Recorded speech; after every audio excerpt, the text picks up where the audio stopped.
There is a stock market right now where in a single day, investors lost more money than the entire GDP of Qatar.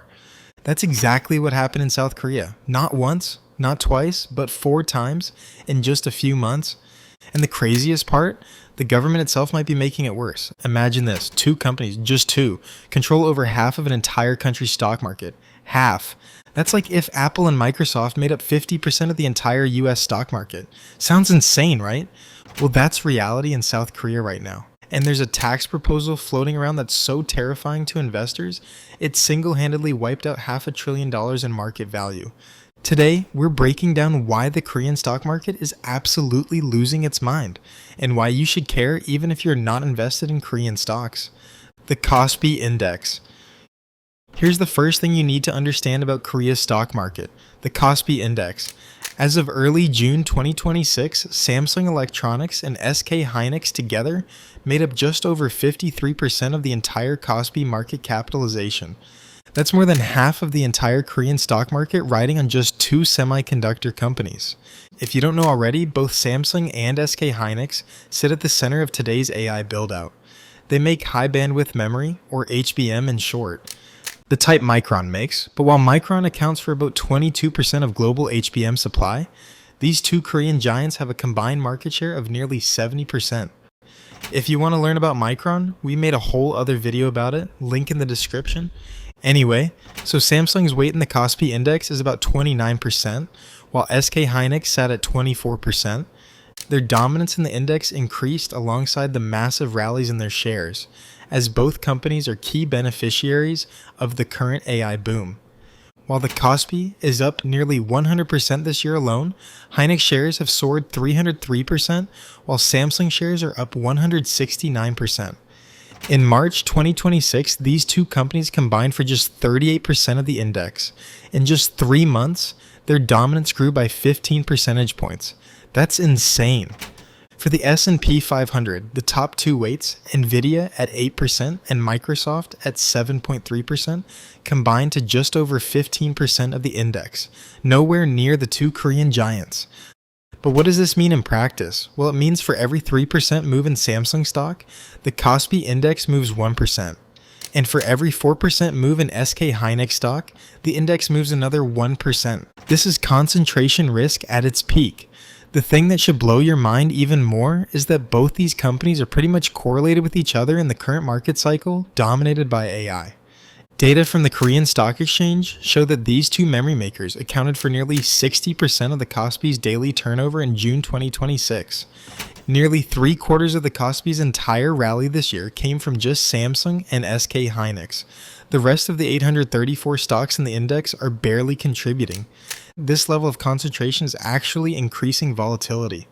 According to Chosun Biz, the KOSPI's average daily volatility hit 3.9% in early June 2026. That's higher than during the Iran war in March, 3.7%, and well above the full year average of 3.0%. In fact, average daily volatility above 4% has only happened a handful of times since 1990. During the 1997 Asian financial crisis, the 2000 dot-com crash, the 2008 global financial crisis, and the 2020 COVID pandemic.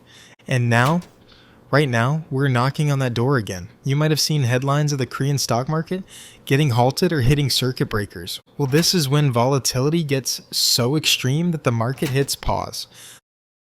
Let's break this down. According to the Korea Exchange or KRX website, the KOSPI circuit breaker system works in 3 stages. Level 1, when the index drops 8%, trading halts for 20 minutes. Level 2, index drops 15%, another 20-minute halt. Level 3, index drops 20%, market shuts down for the rest of the day. In 2026, KOSPI has already seen 4 circuit breaker triggers. To put that in perspective, in the past 26 years, circuit breakers were triggered only 6 times for KOSPI. This year alone, we've had 4 already. We've nearly matched a quarter century of market panic in just 6 months. March 4th, 2026, during the Iran war fallout. March 9th, 2026, again after missiles kept flying over the weekend. June 8th, 2026, when the global AI rally took a breather. And most recently, June 23rd, 2026, where the circuit breaker triggered twice in one day. The Korean stock market also has another volatility control mechanism called the sidecar.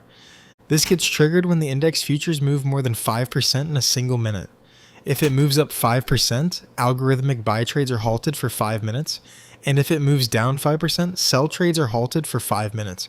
These algorithmic trades refer to quantitative strategies like index arbitrage, basket trades like for ETF providers buying or selling the stocks in the ETF. In 2026 alone, this sidecar mechanism triggered 26 times. The KOSPI Index currently has a market cap of $5.2 trillion. That means $260 billion was made or lost in a single minute 26 times this year. That most recent circuit breaker on June 23rd erased more than $500 billion in market cap in a single day. The KOSPI closed at minus 10% that day, the fifth largest single-day decline in KOSPI history. No flashing headlines, no new war breaking out, no panic on the streets from a bubble being popped, yet people are calling it Black Tuesday. So what exactly happened that day? Well, taxes. The trigger for the June 23rd meltdown wasn't bad earnings. It also wasn't a global crash. It was a tax proposal. Earlier that day, South Korean lawmakers were discussing a radical tax reform. The proposal was to tax unrealized gains. Even if you haven't sold your stocks, the government would tax you on the paper profits. Think about that for a second. You buy a stock at $100, it goes up to $150. You haven't sold, you haven't cashed it in, but the government wants a cut of that $50 profit right now. Investors panicked, and when investors panic, they sell. But here's what makes the Korean stock market different, and way more dangerous when it comes to volatility. On that very day, June 23rd, foreign investors were net sellers of about $2.7 billion. Korean institutional investors sold another $3 billion. And on the other side of that trade, Korean retail investors bought $5.6 billion worth of stocks that day, the largest daily net buying in Korean stock market history. Within that $5.6 billion, Korean retail investors have also piled into something much more dangerous: leverage, the fuel that burns. Retail investors in Korea are fundamentally a whole separate type of investor. Sentiment flips like a switch. Most dangerous of all, leverage is almost always involved, and when leverage is involved, liquidations usually follow. In late May 2026, South Korea launched 16 single-stock leverage ETFs tracking Samsung Electronics and SK Hynix. Remember, these are the very two stocks that make up over 50% of the KOSPI Index. When these launched, total assets were about $3 billion. By June 22nd, just weeks after, total assets stood at $9.1 billion, almost tripled in less than a month. And here's the scariest stat. According to Korean regulators, about 92% of the holders are retail investors, everyday people, not hedge funds, not institutions, regular folks betting the farm on 2 times leveraged bets. Since its launch, one of these ETFs has already blown up. On June 8th, one of the 2 times levered long SK Hynix ETF closed up 50% on the day, while SK Hynix stock was down 7.8% that day. The ETF, if priced correctly, should have been down 15.6% that day. The following day, SK Hynix shares rebounded nearly 16%, while this ETF fell 27%, likely wiping out the poor investors who bought on the previous day. The question everyone is asking is why the regulators had approved such products for retail investors in the first place. Well, there were in fact some guardrails. Each ETF requires a 10 million Korean won, or $7,300, minimum collateral to be able to trade, and a 1-hour online risk course. But the head of Korea's Financial Supervisory Service himself admitted these measures did not effectively filter high-risk investors. In fact, on June 22nd, the day before the 10% crash, the FSS chairman Lee Chan-jin said he regrets approving these leveraged products. He said the government moved too quickly and the side effects had become very large. He even said he should have laid down in protest to stop them. It doesn't stop here. The Korea-listed version is only 2 times levered. There is another ETF listed in the US that is 3 times levered, ticker symbol KORU. It tracks MSCI Korea, not exactly the KOSPI Index, but the underlying stocks are pretty much identical. As of June, KORU has total assets of $1.7 billion. Levered 3 times, that means the ETF plays with about $5 billion. And then you have options. buying call or put options, forces option dealers to hedge by buying or selling the underlying stocks or index. Goldman Sachs estimates that when Korean stocks swing 5% in a single day, the rebalancing flows from option dealers alone hit about $4.7 billion. That's roughly 1/8 of all trading on a normal day in Korea.